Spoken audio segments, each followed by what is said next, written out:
everyone. Good morning, Charlene. Good morning and welcome to Live from Western New York with our Howard Hanna leadership team by our side always, every week. And as you all know, if you've joined us before, we have our wonderful leadership team of Lou Alimo and Kathy Bianchi, Matthew Whitehead, who's going to be our co-host this morning, and Ken Wadowski from First Priority Mortgage. So we're so delighted to be with you. I hope everyone had a lovely weekend and you had a chance to kick back, relax, enjoy some time with family and friends.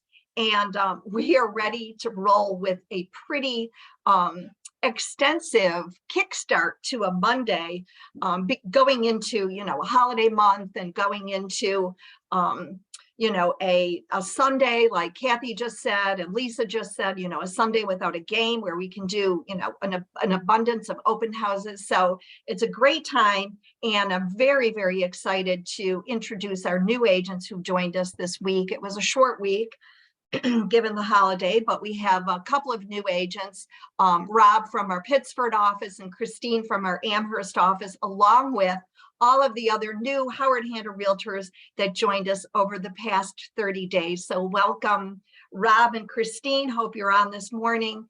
And welcome to all of our newest agents who hopefully are in our training program and ready to rock and roll going into 2023. So I'd like to just go over a couple of tidbits before I turn it over to the co-host.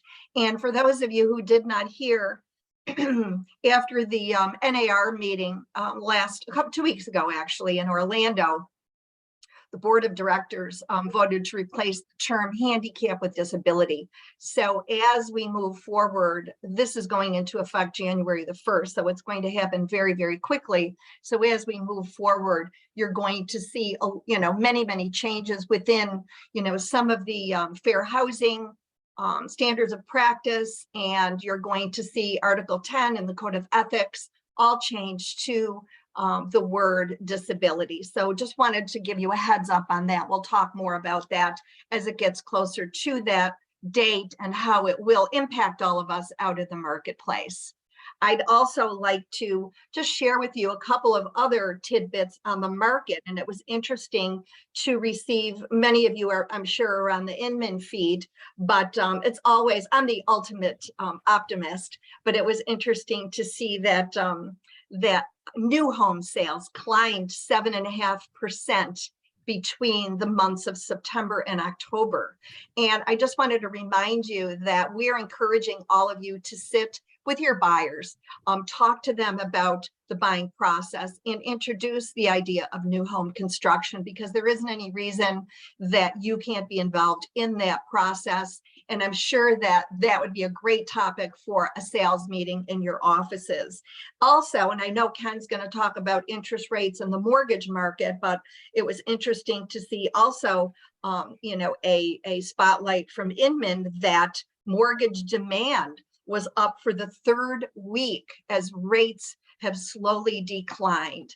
And I'm sure we're going to hear more about that from Ken. But I know that Matthew Whitehead has so many great things to chat with us about this morning and share with us.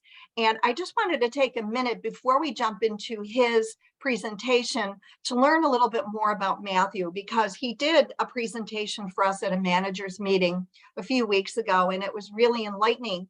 And with it came a little bit of his background that a lot of people aren't aware of.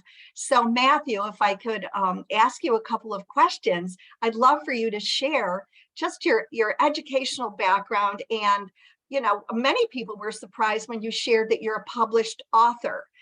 Many people were not aware of that in the room, even from our management team. So just in a snippet, can you share with us, because your slide deck is pretty interesting, and I'm so excited to hear what you have to say this morning, but tell us about your educational background. Like, you didn't just pull this info, throw it up on the screen from some book that you recently read, but this is part of who you are, correct? Correct. So thank you, Charlene, for that. So my background is more behavioral. So I was actually raised never to do real estate, which is interesting. Most people don't think that that is true. But again, I was raised to kind of go a different path, which Wasn't that path me. for me. Well, so we always got some. That path for me was behavior. I went to school for psychology, human behavior, behavior modification. That's what I studied. I ended up coming back home after that, but I've continued my studies in behavior modification. I'm designated in neuro-linguistic programming. I have a background in some other tips and tricks and cognitive behavioral therapy. I'm on the board for Best Self Behavioral Services, where we help with suicide prevention, homelessness, addiction, behavior modification, all those things, child abuse, all those things that kind of impact human beings. So that's really my background is psychological. The book that I wrote is based on language and communication and how that has an impact on your life and kind of your children and your relationships and everything else as you go through life. So yeah, that's what I do in my spare time is I read a lot, like you've seen in the libraries in my house and stuff like that. It's mostly behavioral books and mental studies. That's kind of my passion point, why people do what they do and how they do what they do. And I believe it's really pretty important. Absolutely. Well, thank you. And we're going to turn everything over to you right now so that you can share a lot of that, like where it's interesting to hear, where this presentation, has come from with all of your knowledge and expertise. So thank you so much for joining us today, and we'll turn the floor over to you. Yeah, before we do that, we're going to do a little myth busting. I think that one of the things that we hear right now, Lisa, if you could hit the next slide, please, is that, from Halloween until New Year's, the market's pretty dead. There's not a lot of action. And we hear that consistently. This is the time of year where people just kind of mentally take a vacation. Lisa, if you wouldn't mind clicking on it. According to Multiple Listem, between November 1st and March of last year, 6,435 properties went under contract in Western New York. So that is Buffalo and Rochester. So if you took that 6,435 properties, and even if you did a 0.5% of those, that'd be 32 sites, and at an average sale price of 250,000, you'd be about 8 million in volume. So the question is there really no business that's happening during that period of time, or do we just not know how to get our fair share? And I think that that's important is if you look at your business, there is always seasonality. Charlene's a big proponent of seasonality chart, knowing when the seasons happen and impact your business. Just because in a seasonality chart, it shows that it's down, it doesn't mean that it's dead. So if you're finding that you have a seasonality chart where you have a dead period of time, you need to change your habit. So I would propose that you sit with your manager and you start to figure out how can you allocate some time and change your behavior and change your habits to get some better return during those challenging periods of time. So next, I want to shoot over to the quote of the week. Love people and use things because the opposite never works. It's coming and reflecting off of Thanksgiving, everybody that I'm thankful for, everybody that's in my life. And I thought that was a very good quote is love people, use things. The opposite never works well. And I think that's a good reflection. I like the way that it goes. So this little presentation that I'm going to talk about was based on research presented by Michael Delpreet. I think that it's important. Last week, Lou talked about prospecting, and he talked about the importance of prospecting and kind of some tips and tricks on how to prospect. He showed you some areas to go in our H suite and how to use that and make sure that you're getting your prospecting down to create more business for yourself. Next week, Kathy's going to elaborate even more on that with some actual applicable things and how to kind of get in front of people. So I'm going to be in the middle a little bit. I want to kind of talk to you a little bit about some mental things that make sense that if you don't understand these parts, prospecting becomes very difficult and conversion becomes very difficult. So I want to go into this. So Lisa, please. So this is the conversation where psychology is greater than technology. There's been such a focus on technology and this and leads and this widget and that tool and all this stuff.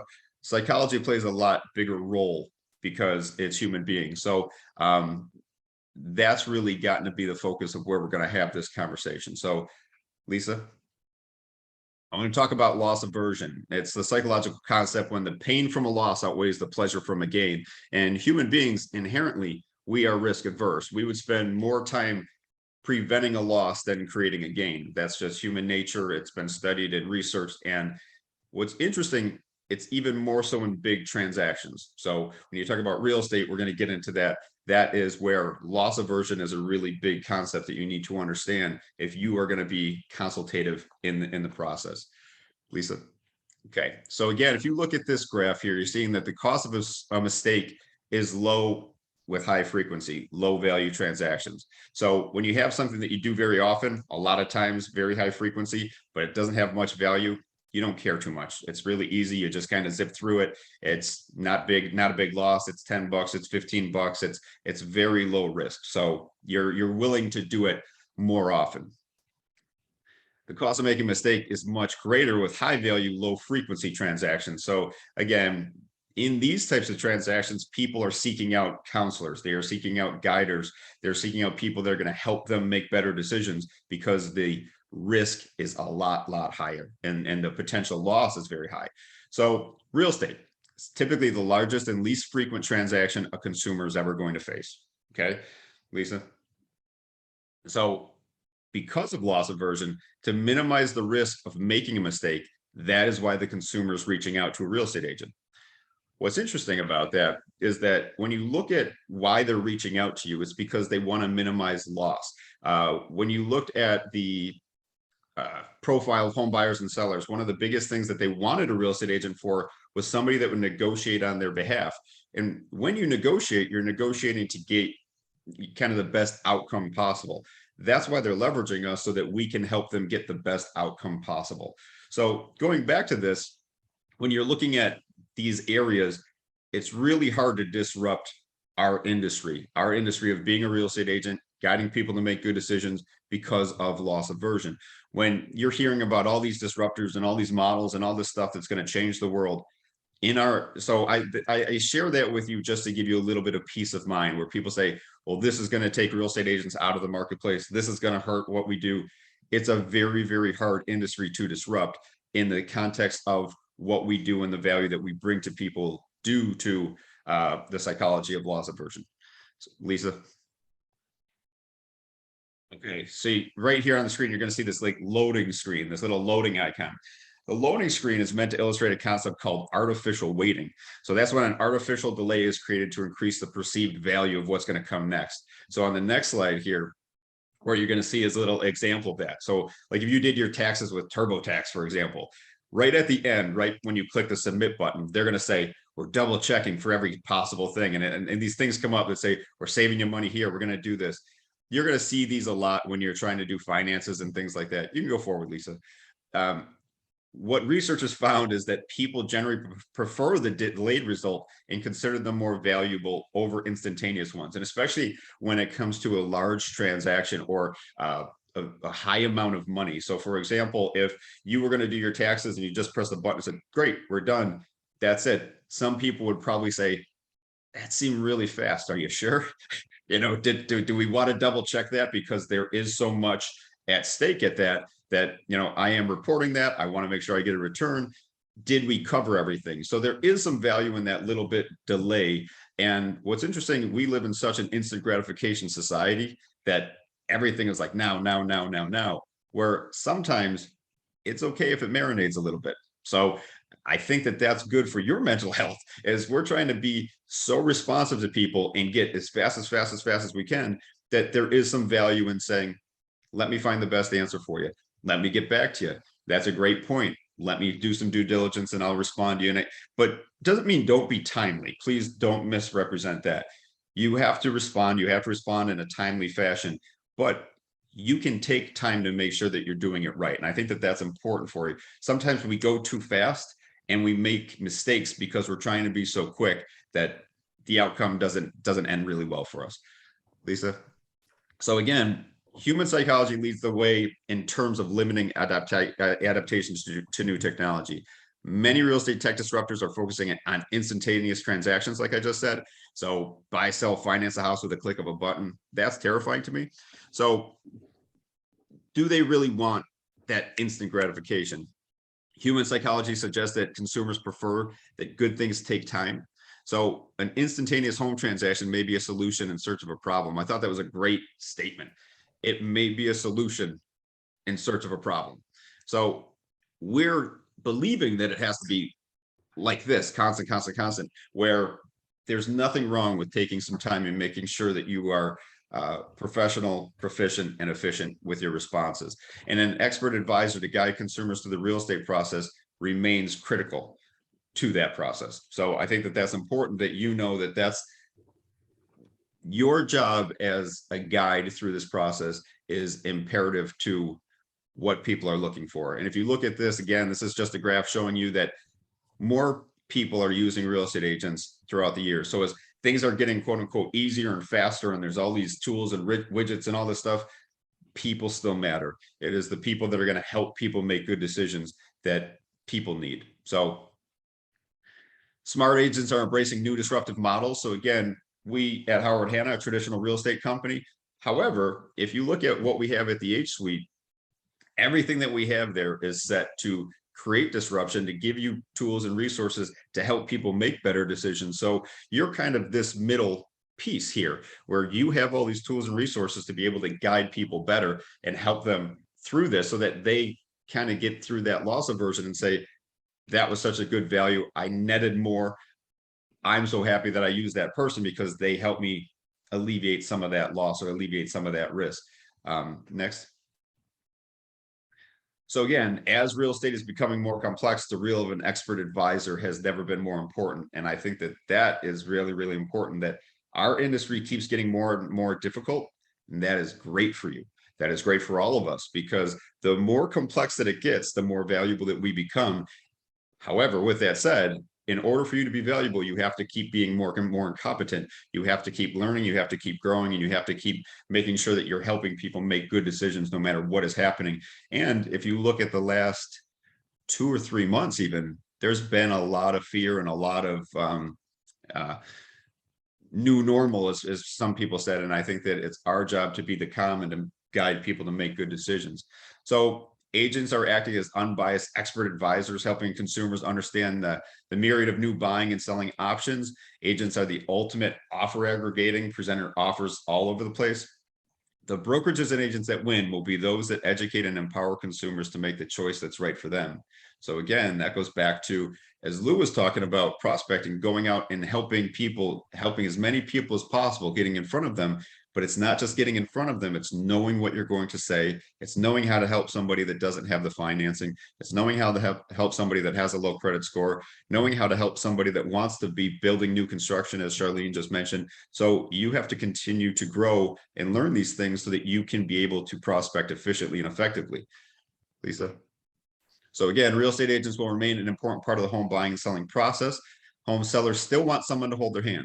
Real estate agents aren't going anywhere, so that's great news for us. Even with the advent of technology that could, in theory, replace agents, consumers still prefer to work with us. So again, as we saw in that earlier slide, consumers are still utilizing the value of real estate agents because of what we bring to the table. And that's just loss aversion at work. Consumers want to work with an agent in order to reduce the chances of potentially costly mistake when selling their house or when buying one. So I think that that's very, very important that you understand what loss aversion is and how it works. So my little tips for all of you: set up a time to meet with your manager, discuss how you are consulting buyers and sellers to address loss aversion. Whether they actually know quote unquote loss aversion or that term, it's the feeling that they have. They have fear that they don't want to lose. The last time that I was the co-host here, we talked about the 3 main fears of sellers and the 4 main fears of buyers. And that all goes back to this loss aversion concept. They play hand in hand with what they were talking about. What tech are you incorporating to make your personality component shine in your relationship with your consumers? So as Lou talked about, you have the H Suite, you have access to all those tools and resources. How are you using those to translate to the consumer that you're going to help minimize any type of loss, or you're going to help them get to the best net outcome for them? So again, how are you speaking to these things so that they are more comfortable and more calm when you're having that conversation? And then create a plan to get in front of people that need to buy or sell now and see how you can help them. I think that's the most important thing as we go back to Lou's concept of prospecting. Get in front of people that need to buy or sell now, address these things, talk with your manager, have it at a meeting, talk to a little group in your office, and figure out the way that you can help alleviate some of this loss aversion. And see how you can move forward. I think I have one more. No, maybe one more slide. I think no.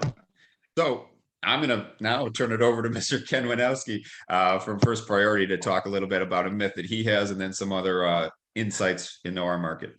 Thanks, Matt. I think I've known Matt, I don't know, 16 years. And, every time I hear his background, it's always enlightening. I learn something else. But as Matt has a background in behavior studies, I have a background in behavior too. My bad behavior was constantly corrected growing up. So I understand behavior.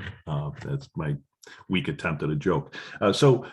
We talked about myths, and this one is just, I don't think this has ever, maybe in 1973, this was the case that you had to put 20% down when things got deregulated with, back in 1974. But, you'll watch the news and again, stop watching the news. But if you watch the news, you'll see you have to put 20% down.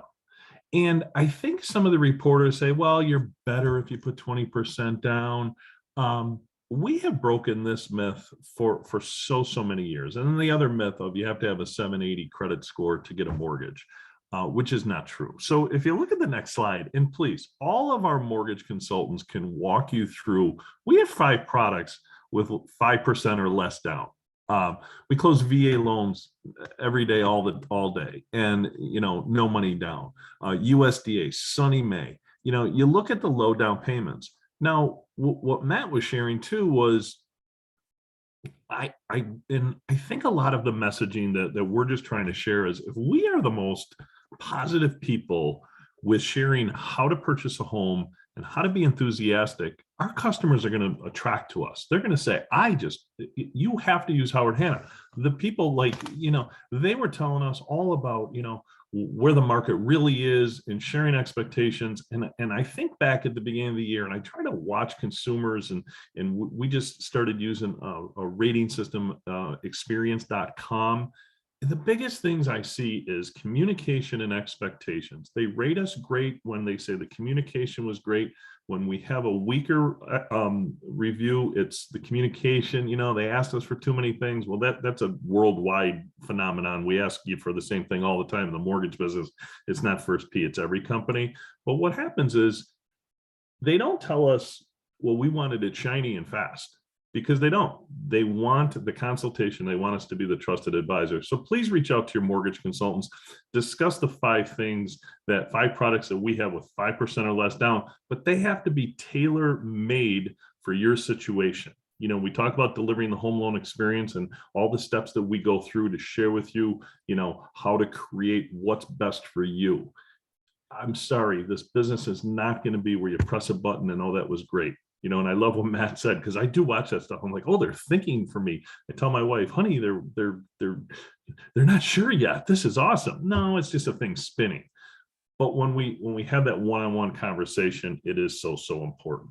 Last thing I want to leave everybody with, I watched my most favorite movie, the best real estate movie at the holidays ever, is Home Alone 2, because Mrs. McAllister's brother's house was in Manhattan and they were doing a rehab on it. So they might've been flipping it or whatever, but Kevin McAllister climbs in the house, and then Harry and Marv come, and Marv climbs through the garbage tube to get up to the door, and he screams, "I've reached the top." And on November 10th, we had a manager meeting, and I said, I'm going to make this, and this is my opinion, I believe we reached the top with interest rates. They could still go higher, but I believe that what's happening is starting to work. And on that day, November 10th, the 10-year treasury was 4.18%. This morning, it's 3.69%. It's 49 basis points lower. I think if I polled consumers, the majority of them would say rates are going up. Please share the information that there's going to be volatile. They're going to keep going up and down, but the recent trend has been heading a little bit lower. Doesn't mean the future is going to happen, but things that are happening with the way the Federal Reserve has raised rates are starting to work in the economy. As these consumer prices I talked about last week, as some of those start having better than expectation in the next couple of months, hopefully we can still see the continuation of where we're at. So thank you. I think I'm going to send it back to Charlene. We're going to talk about Hannah happenings. Have a great, powerful week. Thank you. Thank you, Matthew and Ken. One of the slides that really resonated with me is the slide that said that real estate is becoming more complex, which is so true. I think you all can feel that. And the role of an expert advisor has never been more important. And it's really interesting because if you look at the NAR review of buyers and sellers, the millennial buyer actually came in at 97% of them felt that even though with the advent of technology and they having their finger on everything that's happening, you know, that they can pull up on buying a piece of property, they still felt that there was so much information that they truly needed an expert advisor to, you know, to guide them through the process. So I was surprised to hear that the millennial was, you know, the highest of the neediest of buyers, but just, you know, for future information. And the whole topic of loss aversion is, you know, is really interesting. The whole FOMO, you know, loss aversion topic. So we'd like to flip to the slide on Hannah happenings, and Kathy Bianchi looks like she's in a couple of these, and Lou, some of the great photos from the Webster office. Grand opening, how exciting, look at that. And Kathy, I don't know if you want to say anything. And then here's Pi Day, which was great. I don't know if, you know, if there's anything that you want to share as far as Pi Day is concerned out in the community.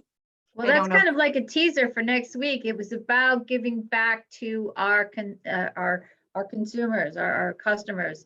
And we've got to be all over the county, popping in last weekend with Pete DiMartino's grand opening in the Webster office, and then many pie events throughout the region. Great.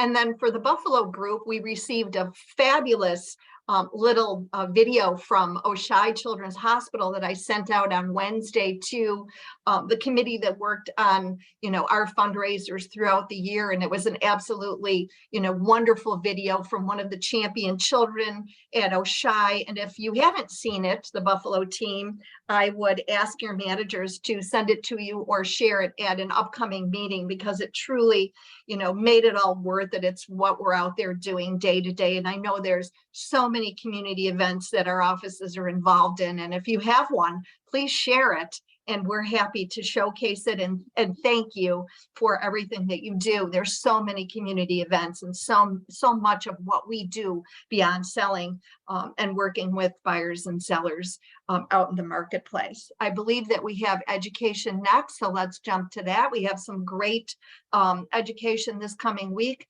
that will end on Friday with a town hall event. Fire up your winter listings. That's via Zoom, so you know anybody can jump on that. So please take a look at. There's a few things going on. A Wednesday webinar as well. Warm up those cold leads, also via Zoom, and then a couple of other events earlier in the week at both Rochester and Buffalo offices. So thanks for that. And we just like to wrap it up by saying, please. Subscribe to our YouTube channel. Take a look at this. I'm sure you're going to want to go back and you're going to want to listen to Matthew's presentation, because there was so much to take in, so much great information. Thank you so much, Matthew. And Ken, again, you know, your words of wisdom on financing are always so welcome. So thank you all. We'll see you next Monday. And we hope that you have an absolutely fabulous week. Take care. Great week, everyone. Bye all. Everyone. Bye, thank you.